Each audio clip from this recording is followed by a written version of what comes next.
안녕하세요. 만나서 반갑습니다. 성경의 깊은 진리를 가장 입체적이고 명쾌하게 만나보는 시간, 스마트 성경 스토리에 오신 것을 환영합니다. 오늘은 여호수아 사후 영적 암흑기로 접어든 이스라엘의 역사를 담은 사사기를 살펴보겠습니다. 이 시대는 그때에 이스라엘의 왕이 없으므로 사람이 각기 자기의 소견에 옳은 대로 행하였다라는 말씀으로 요약됩니다. 약속의 땅이 정복의 대상에서 타협의 대상으로 변질되며 이스라엘이 점진적으로 어떻게 무너져 내리는지 그 해체의 기록을 함께 따라가 보겠습니다. 타락의 시작은 불완전한 순종에서 비롯되었습니다. 므낫세, 에브라임, 스불론 등 여러 지파는 가나안 족속을 온전히 쫓아내라는 하나님의 명령을 어기고 그들을 남겨두어 노동력으로 삼는 실용적 타협을 선택합니다. 그러나 눈앞의 이익을 위해 남겨둔 이들은 결국 이스라엘의 옆구리를 찌르는 가시가 되었고 그들의 우상은 치명적인 올무가 되고 말았습니다. 이 타협은 곧바로 죄의 악순환을 낳았습니다. 이스라엘이 바알을 섬기며 배교하면 하나님은 대적의 압제를 허락하십니다. 고통 속에서 백성들이 부르짖으면 하나님은 사사를 보내 구원하시지만 이 평온은 오래가지 못합니다. 여기서 중요한 통찰은 이 순환이 단순한 제자리 걸음이 아니라 돌 때마다 더 깊은 죄의 심연으로 떨어지는 나선형 추락이라는 점입니다. 하나님이 세우신 초기의 사사들은 의외의 인물들이었습니다. 모범적인 사사 온니엘에 이어 신체적 약점을 지닌 왼손잡이 암살자 에훗은 비둔한 왕 에글론을 처단했고 삼갈은 소모는 막대기 하나로 블레셋 군사 600명을 격파합니다. 하나님은 이처럼 인간의 약점과 보잘것없는 도구를 들어 강한 자들을 부끄럽게 하시며 친히 구원을 베푸셨습니다. 드보라와 바락의 이야기는 당시 남성 리더십의 영적 무기력을 여실히 보여줍니다. 군대 장관 바락은 여선지자 드보라가 함께 가지 않으면 출전하지 않겠다며 주저했습니다. 결국 적장 시스라를 처단한 것은 평범한 여인 야엘의 결단이었습니다. 이스라엘은 전쟁에서 큰 승리를 거두었지만 영광은 여인들의 몫이 되었습니다. 다음은 소심한 겁쟁이에서 타락한 용사로 변질된 기드온입니다. 그는 두려움 속에서 하나님의 부르심을 확인하고 300명의 용사로 기적 같은 승리를 거둡니다. 겉으로는 백성들의 왕이 되기를 거절했지만 전리품으로 만든 그 메봇은 백성들을 우상 숭배로 이끄는 올무가 되었고 실상 그는 왕처럼 군림하며 타락한 말년을 보냈습니다. 기드온의 타락은 그의 아들 아비멜렉 시대에 끔찍한 열매를 맺습니다. 그는 권력을 잡기 위해 형제 70명을 바위 위에서 학살하고 스스로 왕이 됩니다.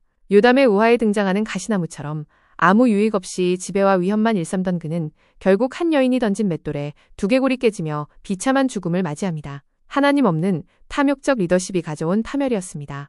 입다의 시대에는 신앙이 철저히 거래로 변질됩니다. 기생의 아들로 사회에서 쫓겨났던 입다는 이스라엘의 역사는 알았지만 하나님의 자비로우신 성품은 몰랐습니다. 그는 승리의 대가로 사람을 번제로 바치겠다는 경솔한 서원을 했고 결국 자신의 무남동녀를 희생시켰습니다. 나아가 에브라임 지파와의 내전에서는 십볼렛이라는 발음의 차이를 이용해 동족사만 2,000명을 무참히 학살합니다. 나실인 삼손의 삶은 사사기의 타락이 개인의 삶에서 어디까지 왔는지 보여줍니다. 태어날 때부터 구별된 자였지만 그의 눈은 항상 이방 여인들을 향했고 평생 나실인의 서원을 어기며 살았습니다. 머리카락이 잘리고 두 눈이 뽑힌 후에야 비로소 하나님을 찾았던 삼손. 그의 최후는 장렬했으나 이스라엘의 군대를 이끌거나 국가적인 영적 회복을 가져오지는 못했습니다. 사사기 후반부는 종교와 도덕이 완전히 붕괴된 이스라엘의 민낯을 고발합니다. 미가는 어머니가 훔친 돈으로 신상을 만들고 돈을 주고 레위인을 고용해 나를 위한 제사장으로 삼는 기복신앙을 보여줍니다. 이에 단 지파는 무력으로 그 신상과 제사장을 빼앗습니다. 하나님은 복을 받기 위한 도구로 전락했고 종교마저 힘있는 자들의 약탈 대상이자 사유물이 되어버린 참담한 현실입니다. 도덕적 타락은 기브아의 만행에서 극에 달합니다.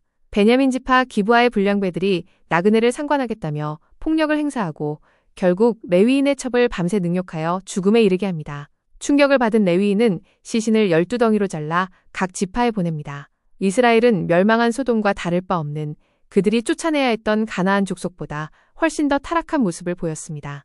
이 끔찍한 사건은 결국 동족상잔의 내전으로 이어집니다. 40만 명의 이스라엘 연합군과 2만 6천 명의 베냐민 용사가 맞붙었고 그 결과 베냐민 지파 2만 5천 명이 죽임을 당하며 지파 전체가 멸절의 위기에 처합니다. 이방 민족을 향해야 할 거룩한 전쟁인 성전의 칼끝이 형제들을 향해 겨누어진 비극이었습니다.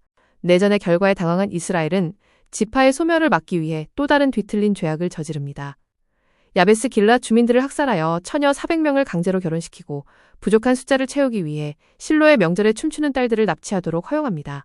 학살과 납치, 인신매매가 평화와 회복의 수단으로 둔갑하는 완전한 윤리적 파탄이었습니다.